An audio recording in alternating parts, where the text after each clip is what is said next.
Il motto della confraternita è glutinosum oportet esse, in latino, che è la traduzione di bisogna che il pete, perché se un musetto non peta non è appiccicoso, non è un vero musetto di casa. Ma se gioca se un musetto mi va fuori di testa, e se sono in giornata uno solo non mi basta,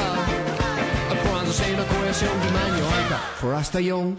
Verrà ufficialmente fondata mercoledì prossimo a Riese Pio X la confraternita del musetto, ideatore il sindaco e frontman dei Los Masadores Matteo Guidolin, che in questo progetto ci ha messo un po' di goliardia, un pizzico di tradizione culinaria, una fettina di solidarietà ed una bella fetta di storia contadina del nostro territorio. Delle tradizioni contadine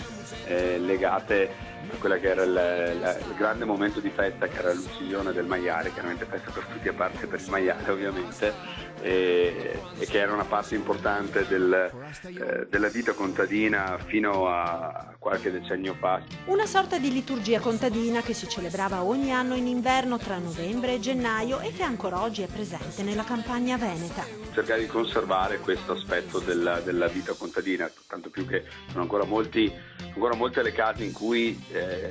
si alleva un maiale per il consumo familiare, ma anche per le piccole produzioni locali, le famose PPL, quindi anche un modo per andare a incentivare, sulla scorta di quello che è la filosofia